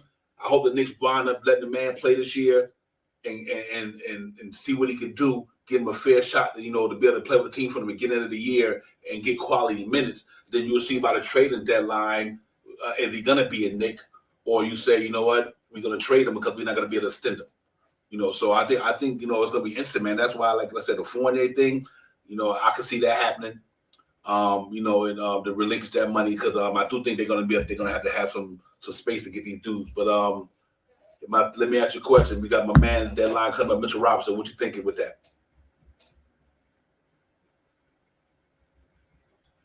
I think Mitch is coming back. I think I hope I don't think I'm just put it out there. I'm hoping Mitchell Robinson coming back because if we lose Mitchell Robinson, now we gotta try to figure out what center that we have to bring in here. Of course, we all like Sims. I like Sims too, but I don't know if Sims is ready to be a starter center. I'm not sure if he's ready to be a starter center. And there are some things out there. We could sign this guy Mo Bamba with the $10 million money that we got out there, stuff like that. But I think Mo Bamba is going to go for more than $10 million. I think there's a couple of teams out there looking for Mo Bamba, just like there's a couple of teams out there looking for Mitchell Robinson. And I think Mo Bamba probably will go around, I believe, around about the same amount of money that Mitchell Robinson is looking to get, $13-15 million somewhere. And I mean, 13 to 15 million dollars. I think he's in that same boat. I mean, he's a 3-and-D type of guy. He can shoot the 3. He could play some defense. He could block, and he's a big man. You know what I mean? And I think Mo Bamba is somewhat in the same realm as what Mitchell Robinson is right now. So, not saying that I wouldn't like Mo Bamba here, but we already got Mitch here, and he's already acclimated with the team of RJ and Obi and IQ and these guys. So I think, for me, Mitchell Robinson will work better with this team that he's already been on than Mo Bamba coming in trying to learn where these guys are going to be and vice versa. Mm-hmm. Yeah, real quick, I agree with you on that, man. Here, let me let's look at these cats right here, Shop Howard, and these cats and what they making, these centers in the NBA. You got Rudy Gobert, $38 million. Okay. You got Karl Anthony Towns, $33 million. Joel Embiid, $33 million. Jokic, $33 million. Al Horford, $26 million. Then you got Nikola Vucevic, $22 million. And then you got Jared Allen, $20 million. Clint Capella, $19 million. That's what I'm saying. Y'all got to give Mitch Leach, man. Come on. Miles Turner, $18 million. Steven Adams, $17 million. Jude Valanciunas, 14. Wendell Carter, 14. Brook Lopez, 13. Rashad Holmes, 11. Now you look at Dwight Powell, Robert Williams. That's why I ain't nowhere. Look at Nerlens Noel, the 20th highest paid center. Mitchell Robinson got to be up there. Facts. You know what I mean? Come on. You look at these players I'm talking about now. Wendell Carter Jr. don't affect the game like Mitchell Robinson do. And Wendell Carter Jr. is a nice young player down in Orlando, but he's not Mitchell Robinson. You know what I mean? So Rashad Holmes, $11 million. I think he's gonna go up here with Valanciunas at. Yeah, I believe so too. I think Mitch should be getting somewhere around 15 to around 10. And the reason why I say 10, because I always say this 13.5 plus incentives. You give Mitchell Robinson, if you want to, I would love Mitchell Robinson to stay here and play for his contract, to come in here and play 70 games this year. Come in here and make a all defensive 1, 2, or 3 team or something like that. top 5 in offensive rebounds. With the incentives, they can make Mitchell Robinson from the $13 million to 16, $17 million. If Mitchell Robinson believes in himself, I think he will stay here, especially if they offer him these incentives. Mm-hmm. Yeah, it's gonna be interesting to see what they do with Mitch, man. It really is. Homegrown kid, man, had a good year this year, man. Not bad, 72 games. Which like I was saying earlier, which is so important that we kind of we underestimate our powers. Like we're in a jump shooting league, you know what I mean? We're in a jump shooting league, and if you got and that's why he's so special to me, because look at our team where we shot this ball this year. Why do you think he had a lot of offensive rebound this year? Because we missed a lot of moment shots. That's what I'm trying to tell people. We in the jump shooting league, jump shot not falling. That's why Mitchell Robinson is valuable alone in that presence. Our whole team shot the ball terrible this year, like 40% from the 2-point field goal, and everybody shot under 40% or lower. A lot of our guys didn't even shoot league average and 3-point shot this year. Think about it. That's why Mitchell Robinson is important from that standpoint alone, because we're in a jump shooting league, and at least the man can offensive rebound with the best of them. So and a lot of guys can't do that. I think it's important, and the cat averaged almost 2 block shots a game this year. He could guard from the foul line out, whatever.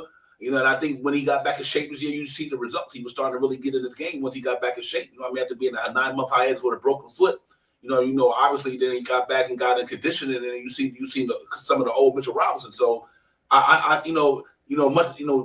Knicks want to sign Mitchell Robinson. Let's put it out there. I don't care whether you like him or not. The Knicks like him. That's all that matters. I don't care what we think. What I mean? The Knicks like him. So I think they're going to try to find a way. They've been negotiating all year long, but I think now that he done played 72 games, and the game might change. Chicago Bulls looking to want Mitchell Robinson out there. Detroit want Mitchell Robinson. He's a game changer in a sense. He don't have to be a 3-point shooter. He only got one move, and that's the dunk. I don't give a shit as long as he dunk it. The man averaged 8 and 8, and but you can't underestimate what he do that don't show up in the stat boxes. You know what I mean? Yep. Especially with weak guards playing defend the way the Knicks had. We had guys penetrating that lane all day on Fournier and Kemba Walker and them and Alec Burks. So that put more pressure on him to have to defend his man and stop these point guards and guards that's breaking our boys down at the top of the circle and coming down in the lane. Can you imagine you had some defense present there, and his game could have been even different. Though you had a point guard who know where to throw the ball at. Get it to him in his spots.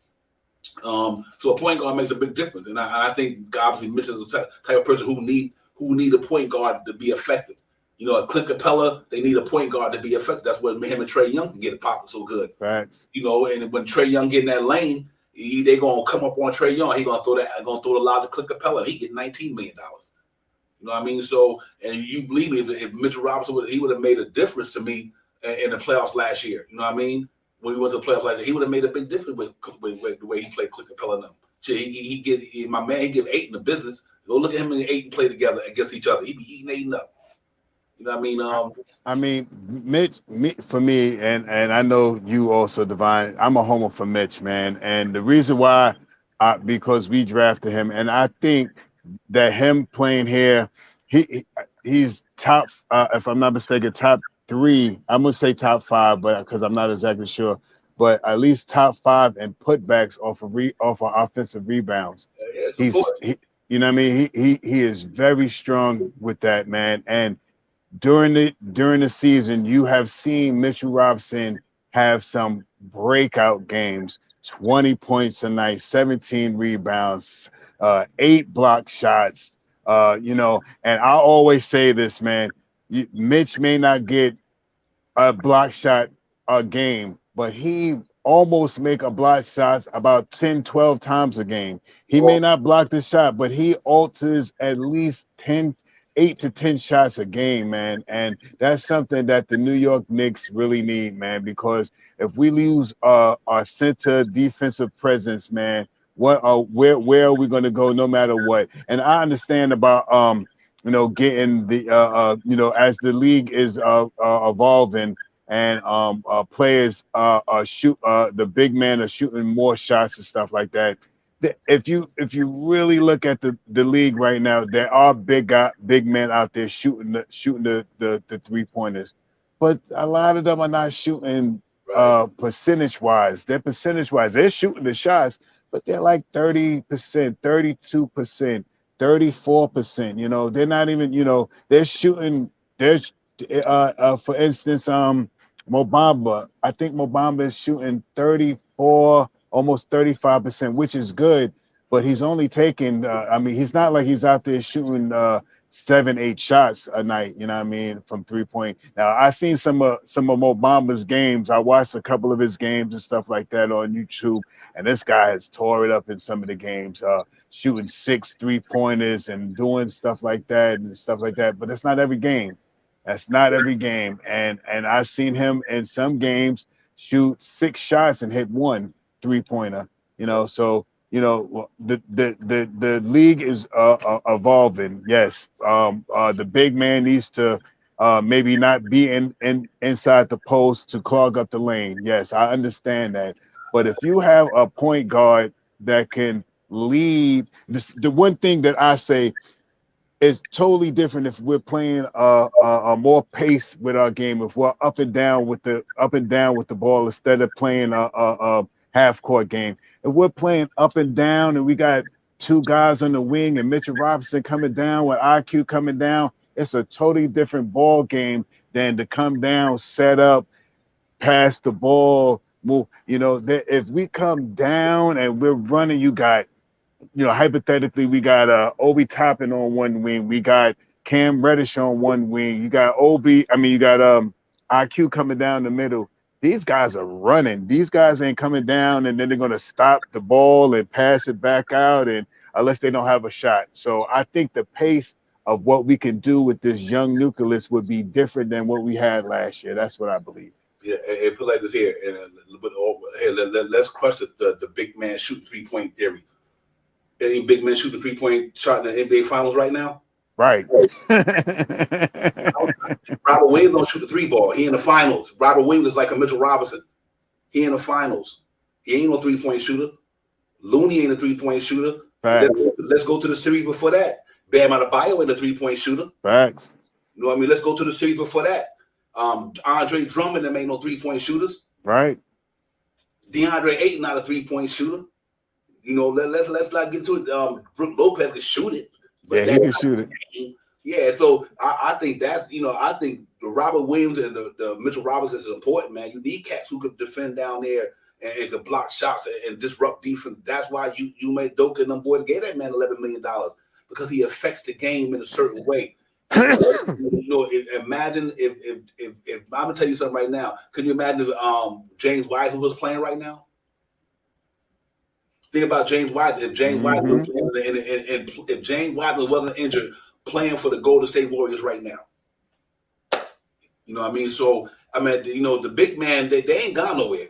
But I mean, and that's why I think, and I think that, you know, one Mitch having a season like last year, if he's healthy this year, coming in shape. Like I said, people can't take this for granted. You can't break your foot. You can't even practice for 9 months. 9 months, you can't even be on your foot. You got to be off your foot. Your conditioning is shot. You can't practice on your game.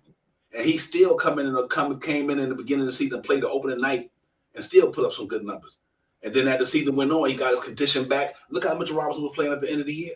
Facts. You know what I mean? You know, whether you like him or not, you can't dispute what the man was doing and what he means to the Knicks. The Knicks is a terrible shooting basketball team. Why you think he was averaging one of the highest offensive rebounders in the league this year? Because we were jump shooters, bunch of jump shooters. So if they shooting bricks, he was there to clean it up. And that goes around any NBA team. Shit, Looney had 20 rebounds. Okay, look at Andrew Wiggins. So when somebody's shooting the ball and it ain't falling, you gotta have guys who can clean the glass up. And that's where Mitchell Robinson coming at to me. Can't take that from him. You know what I mean? You can't take that from him. You can't take about the way he disrupts defenses, offenses. Facts. Man could play from. I seen that man chase guards around, blocking 3-pointers, guarding the. You know, and nobody said he's the best center in the league. He don't even have to be top. He don't even have to be top 15 center. But he's important to the Knicks. He ain't got to be the best center. He ain't got to be top 15, but he is important to the Knicks. And that's why the Knicks should sign him back. Not because he's not better than the average center out there. No, it's what he means to the Knicks. And that's why you sign your player. But you don't sign because you think he not better than this guy, that guy. And that's not the case. So you sign him what he do for your team. And I think the Knicks should bring him back. Shot Powell to try to get him in the fold, man, and anchor that defense. Because without no strong, quickly the getting pretty good at defense. Grimes is a great defender. RJ had a good number that for defending this year. But other than that, our guys wasn't defending. So and that cost us. Last year we was top 4. This year we was mid 15. Because we had guards who couldn't stop nobody from coming in the paint. So it is what it is. But we'll see, man. We hope Mitch come back. June the 30th, I think, is the deadline. The Knicks don't do nothing by then. He goes into free agency. And what I'm hoping is that it don't happen. Because think about this here, Shot Power. That would be a blunder. If the Knicks let Mitchell Robinson go into free agency and lose him for nothing, that'd be an F for the front office. Because if you can't get him in a sign and trade, the Knicks can't lose Mitchell Robinson for nothing. You can't do that. I think that would be dereliction of duty on the Knicks to do that. So we have to see that they do the right thing, man, and try to get the man signed, and whether sign him or if he willing, because it's hard to do that sometimes. Because let's say if somebody offer Mitchell Robinson a certain amount of money, and they not willing to do a sign and trade, he might be out. He might be out. So yeah, I'm with you, D. Cool. I ain't got no problem with that 14, 15 million. I really believe that's going to be the case. I think Mitchell Robinson gonna go 14, 15 million, and leave it as that. And I think that's what's gonna happen if they decide to keep him. If they decide to keep him, that's gonna be his range for me, 14, 15 million. I just think that if you look at them guys I pull up there, man, them cats ain't balling like Mitchell Robinson, playing out there that other than Valanciunas. You know what I mean? So we'll see. But either way go, man, let's hope that the brothers stay in Nick. I like Mitchell Robinson. I really do. I think that defense presence is important. And I think now that he's gonna come in the league, come back in the season, Shot Powers healthy. Healthy. That's what I want to see, man. Healthy. You know what I mean? And I think you're gonna see a different Mitchell Robinson, just like you're seeing at the end of the year. He's gonna be even more better this year because he got a whole season to get back in shape, to work on his game. All them cats on the Knicks, man. I think that's why I don't want them to see them break up these young nucleus. I think a lot of them gonna come back better. I think IQ gonna come back better. I think Bryant comes back better. Yep. I think Jericho Sims comes back better. Yep. All these cats gonna come back this year better than they were last year. That's why you shouldn't give up on these young guys, man. Let you keep the cats in the fold, man, and do what you got to do to work around it. But I wouldn't get rid of them though. I definitely wouldn't do that. But yeah. Man, what's up, Gum? Yeah, Shop House. No, I was just gonna say. I mean, that's the way I feel about Mitchell Robinson, man. I think that he's part of our core right now. You know what I mean? He's still young. He's hasn't reached his peak yet. And I think him and IQ and RJ are going to be a good tandem. And I would love to see how it will work out with Mitchell Robinson and IQ. I mean, and Obi at the power forward. You know what I mean? I would love to see how that works, man. I think Obi is going to come out here with a different mindset this year. I think Obi is going to be more defensive minded. I think he's going to fine tune his 3-point shot this year. And I think if we get out and run and gun with a faster pace than we had this year, the sky's the limit with this New York Knicks team right now. We got a lot of nice young wings out there, and I think if we can move this pace up and down, you know what I mean. Of course, you have to come down sometimes to set up your the half court game and stuff like that. But I think if we make some more fast points, it's the difference is moving the pace, making what we didn't do well last year. We didn't have a lot of fast break points last year. If we can occur more fast break points next year, I think we change the helm of the team. I think we do different things this year because a lot of teams are not going to be prepared for what we have out there, and the shooters that we have now are going to be more refined because now the balls are going to come down. It's going to move real quick. It's going to go to the left, go to the right. You shoot that shot, and not to take away from Fournier, Evan Fournier, what he did last year, but I think Grimes could come in here and do somewhat of the same thing of what Fournier did last year with better defense. And so, you know, I'm hopeful for this team this year. Me personally, I just hope they don't break up a lot of the nucleus that we have. We do have about 7, 8, 9 guys that are fairly young. If we do make this move to move up to 4, I know we're going to lose some guys that we're talking about right now, i.e. Cam Reddish, i.e. Grimes, you know, but we can still hold on to a nice amount of these guys. And the biggest thing is to see how they shed some of these contracts that we have right now. The Burks, we take Burks away from Tibbs. We take the Fourniers away from Tibbs. You know, we take some of the guys that he ran last year, 32, 31 minutes a game, and give it to some of these, spread the wealth around to some of these young guys, and we're going to flourish, man. I believe, man. These guys are young. They're hungry, and they want to make a name for themselves in this league, man. And I hope RJ is one of those guys that does that too, because I think he's going to refine his game a little bit better this year. I think if he's doing nothing else, working on his free throws this year. That's great for me, because I think his percentage of shooting is going to be a little better. I think he chucked up a couple of shots last year because he was quote unquote being the man. You know what I mean? So they gave him, and he took some more shots, but I think his percentage will go up this year. I'm hoping for this team to be 42.5 to 43% overall. You know, some may shoot 45, some may shoot 46, but that last year we shot about 41%. You know, with a lot of our guys, and that's and we still we still won 37 games last year. So let's see what happens, man. Yeah, you real talk. So you hit the nail right on the head with that, man. We shot abysmal last year. Yeah, we shot bad, man. Everybody for that 2-point range didn't shoot 40%, barely 40%. Barely. Percent. So, you know, and compared to last year, when Artie shot like 44, 30, 37, 30, 39 from 3, Randall shot like 40-something, 30, 40% from 3. This year, that whole team, I don't know what the basketball, the change of the basketball, the point guards, I don't know what it was, but you know, I think they missed Derrick Rose a lot too. I think that was a big miss when he went down. I think, and Kemba Walker didn't pan out. So I think our team, they just didn't have no continuity and commodity at the end of the year, man. And kind of took them a while to get the blend. In the second half of the season, they started playing a little better. By then, you know, it was pretty much we was fighting for that play, and then, you know, we got out the race. But I'm looking forward to a different year for the Knicks, man. And Nick 100, I give you props though. One thing about Nick 100 been a Mitch downer since day one, so he real.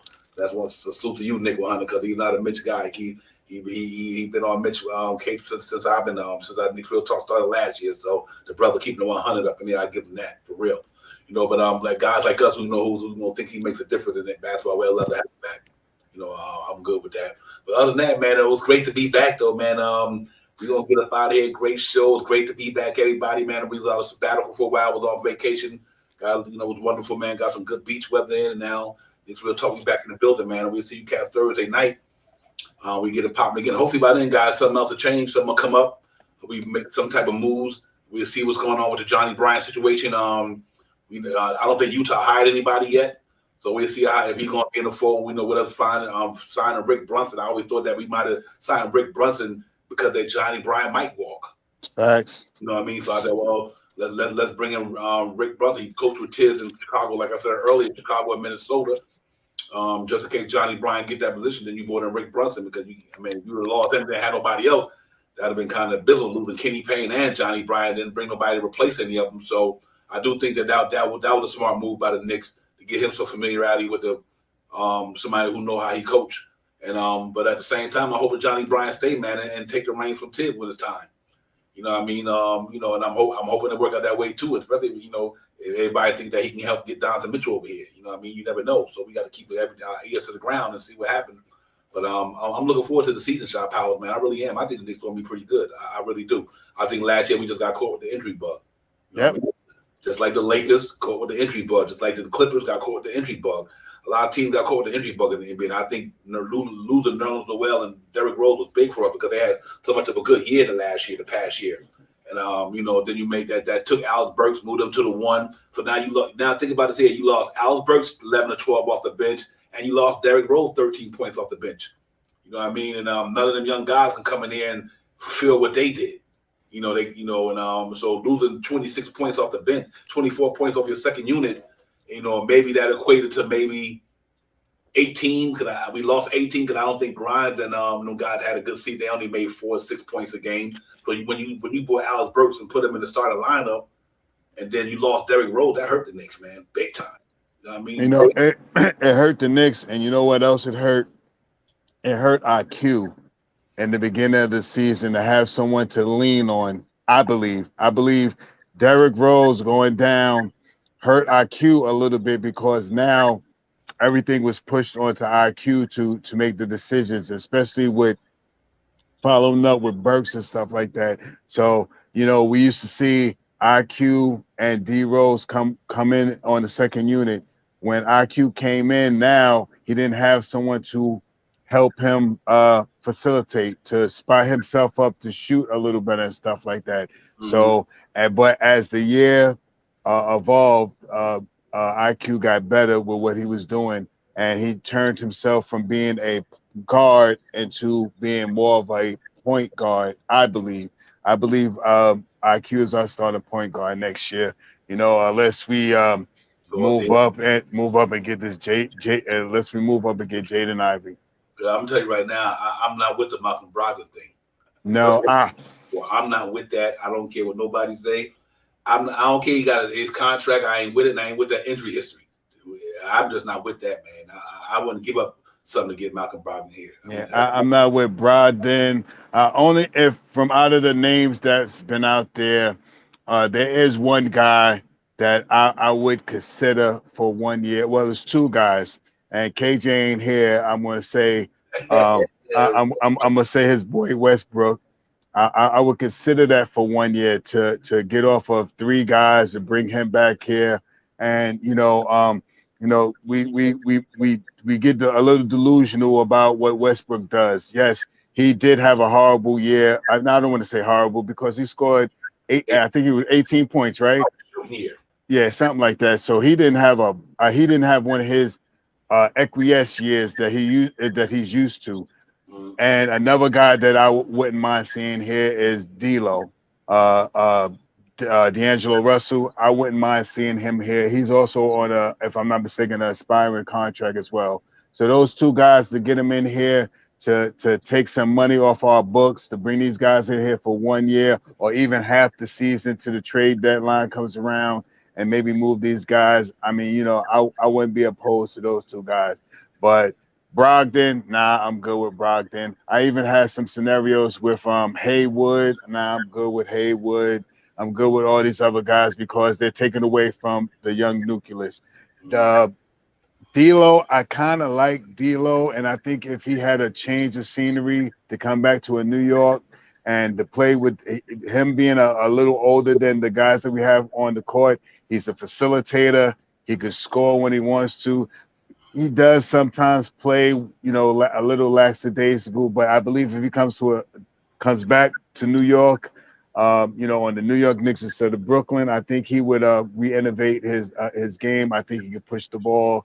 I think he's a great passer. I think he can shoot the ball real good. And one thing that D'Lo does, what he has done, maybe not as much last year. I think he's a closer. He can hit that big shot. So, I wouldn't mind having him if we were to go to a point guard and push IQ back another year to have a starting point guard. Yeah, I like D'Lo. He his whole career he never shot over 42%. Right. He's not a great shooter. He's okay, but he can hit a big shot, and he's a great passer. Yep. Yeah, that's his defense and his 2%. But yeah, for 1 year though, 1 year. 1 year, you never know. Especially if we can move some of these other contracts out. This right. I mean, for me, shot power the end all be all. The Knicks could at least move three roster spots. And no matter which way they go, they just need to free up 3 roster spots, man. Yep. That way, if you think we're going to get that draft pick in here, he might got a chance to play. That means Cam Reddish might got a chance to play. That means Grimes got a chance to play. Then we still got McBride to think about. So we, that my situation with that, just it moves some of the veterans we got, and you could bring in some veterans that's not even going to play. They're not even in rotation. You know what I mean? They just the money's there. We needed to make the money work, but they're not really going to be a part of the rotation. That way, they not taken away from the other guys. You know what I mean? But when you got guys like Alex Burkston, they got to play. You can't justify sitting $10 million on a bench. They ain't gonna do that. Knicks ain't gonna do that. So that's why I don't mind like Noel. Noel was good for us. He had an injury year. Man, I'm not hating on Noel. Noel had a good year for us last year. He held that defense down. Just that this year he was injured all year long. He didn't benefit us. You know what I mean? Mitchell Robinson went down last year, and Noel was the man. You know what I mean? Let's not get twisted. I mean, the man ain't no bad basketball player. It's that this year he costed us because he was injured. He only played 20 games. You know what I mean? He missed 60-something games. You know what I mean? 60 games, 62 games or something like that. So, that's my only trepidation with Noel. And obviously, Kemba Walker just ain't going to cut it. You know what I mean? Try to find him, try to get him to a team, maybe like Charlotte or somebody. He could back up the MELO Ball. That's where he got drafted at. He got a home in Charlotte, played with that organization 7 to 8 years. And, whatever the case may be, and let him go down there in Charlotte, you know what I mean, and represent, but guys like him, I don't know the Derrick Rose situation we'll see. That's one of the guys out of all of them I think might not go nowhere. But if you do have to lose Nerlens Noel, I get it. You know what I mean? Nerlens Noel, Kemba Walker, and if you're gonna throw Burks in there, but at least you freed up 3 roster spots, man. And that's the biggest thing for me, just to free up some roster spots to give these young guys a chance, the opportunity to go out there and win and compete for those spots. Because if not, then whatever we draft in the draft this year, what's going to happen to him? So, but I'm looking forward to it, man. Hopefully we get some news in the next couple of weeks, man. We know that, like I said, his deadline coming around. It's going to be some noise popping in the next week about this draft thing, Shop House. I got a feeling Knicks might do something for the next week, before the week is out. I'm just staying optimistic, man. The one big thing for me is actually 3 things, but the one thing for me is hopefully in the next couple of days, 5, 7, 10 days, or whatever the case may be, that we can actually hold on to Mitchell Robinson. For me, I think that's one of the big things for me. We hold on to Mitchell Robinson. The next thing for that is finding out what they're going to do with Julius Randle.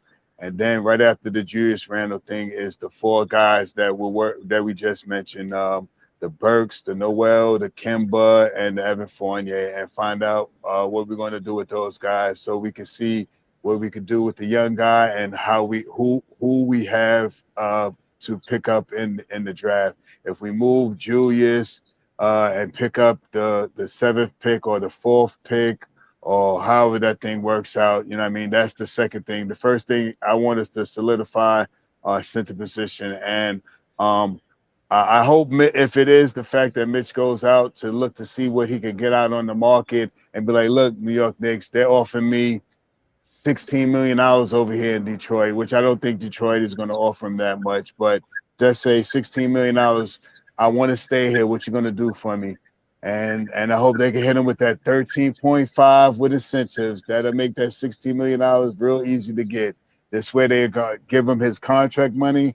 And if you make these, if you succeed with your incentives, you can make $16, $17 million here for the next 4 years. I'm gonna tell you, who's gonna be the sleeper team for them. I'm gonna tell y'all hear me say this. The sleeper team for Mitchell Robinson is gonna be Miami Heat. Watch. Oh, Miami wants him too. I'm gonna tell you what's gonna happen. Pat Riley gonna throw Mitch at the 5. He's gonna move Bam Adebayo to the power with Jimmy Butler. It's over. That defense front line is a wrap. I'm telling you. I got a feeling with them getting bounced this year. Pat Riley mess around and give Mitchell Robinson $15 million. Move Bam Adebayo to the 4 spot. Jimmy Butler at the 3. Kyle Lowry and whoever else going to be. PJ Tucker might come up the bit. They might throw Tyler Hero up in there. Or you put Kyle Lowry, Victor Oladipo, Jimmy Butler, Bam Adebayo, and Mitchell Robinson. That's the best defense. That's scary. Best defense team in the league. You know, Yeah, so that's scary. gotta be careful with like that, man. Because like I said, Bam is really a power forward. Yeah, man. So that is crazy. I mean, that's why the Knicks gotta lock him up, man. I'm telling you, Mitchell Robinson fits what they do and the way they do it. You know what I mean? And because And we do not want Mitchell Robinson to go to an East Coast team, man. We do not want him to go to nobody up this East Coast or on our side of the thing. If he goes and he goes somewhere west, all right, we see him maybe two times in this year, something like that. Great. But to see him maybe 4 times in our division or someone, I don't want to see that. No way. Hey, I'm gonna tell you, be worse if you go to Brooklyn. Oh yeah, KD up top. Oh my good man, listen. Him KD up top, it'd be crazy. 2 7-footers and one can scratch the floor like KD do, and that's why you gotta listen, man. You know, you gotta be careful with Mitchell Robinson, man. We gotta get that boy, give him 14, 15 million like D Cool said and keep it moving. Yeah, hey, you're right, Sophie. Right. That is a Pat move for real. Pat a boot, my man. And Sophie, you 100 on that, brother. I think he'll do it, man. Because think about it. Can you imagine if we would have had them Mitchell Robinson against Boston? Now he has somebody who could, you know, you didn't put all that pressure on Bam because Bam Bada kind of like to play out a little bit, you know, and he would have had somebody to battle Robert Williams and them cats, man. So, you know, you gotta be careful. That's gonna be interesting. Mitchell Robinson, we would have signed that boy, man. I'm trying to tell you. But we'll see, man. We'll see how it goes because it's gonna be interesting the next couple of weeks. It really is. I'm antsy about it, man. I'm like, Knicks got to do something. We got to give us some more ammo to talk about. You know what I mean? You know, so let's hope that they go out there and do the right thing, man. But it's gonna be interesting depending on which way they go. That's for me, Shot Powell. If the Knicks do something before the trading deadline, trade-wise or something, that would be interesting to me. If they do something before the deadline, before the draft, I'm gonna say, excuse me. If the Knicks do something, can they though? Can they make moves now? Yeah, they could trade. They can't free agency. They can't. Okay, right. Okay. I think free agency you got to wait till July 1st or something like that. All right, that's what I was thinking about free agency. Trade though, yeah. So I mean, you know that'd be really interesting to see, man, because it's gonna be on, man. I wish they would have had a vice versa. I wish the draft was already here to do right. That. You know, they should do the free agency first. You know what I mean? And do the free agency first before the draft because you could wheel a deal. And you know where you want to move to in the draft. Mm-hmm. Yeah, they Adam Silver and probably, you know, need to think about that, but I guess it's kind of tough to do right after the season. Everybody's still in the playoffs too. I guess that's why they probably don't do it because you got teams in the playoffs right now, not in the playoffs, but in the finals. So they probably can't pull it off because you still got teams battling in the final. They ain't gonna be over to the middle of June. So I get why they don't do it because you know they ain't gonna be able to say, okay, Steph Curry, you in the final, but we trade you. Like, yo, guess what? You know, you can win a championship, but we about to trade you in a couple of days. So I don't know. So that's probably why they won't do it because it's too early and they still in the season. So it kind of makes sense. But they should have did something. Move the draft back. I mean, maybe move the draft back to July. You know, right after the free agency. That's what they should have did because I think it would have been made a little bit more easier, man. But yo, man, listen, man, we're gonna get up out of here. We got to get on the grind in the morning, man. Salute everybody in the chat, man. Came in tonight, man. I appreciate y'all. Y'all already know. I'm glad to be back, man. We get it popped again Thursday, man, and let's do it, man. Next we'll talk. We in here, man. You know how it is. Shot Powell, my brother. Give me some words, man. We're gonna get up out of here and everything to get up to the next round. We'll be here on Thursday. Salute to the chat. Salute to you, Divine. Let's get it. Yeah. Salute to the chat, man. Soul Finger, everybody. Nick 100. D Cool, everybody, man. Y'all was up in here tonight. You had to pop it, man. Akuma, Keith, Turner, salute. Everybody, Fabian, Frank Matos, everybody, JW, everybody was in the chat, 19 Con, everybody, man. Thank y'all for coming. We're glad to be back. First show for a while. We were on a sabbatical for a little while. But we're glad to be back, man. Talk with the fan base, with the Nick Real Talk family. Appreciate y'all. Until the next one, Shot Power, Divine, KJ Events. We'll see you brothers on the next one, man. Peace, man. Y'all have a good night, man. I'll see y'all Thursday. Salute. Best.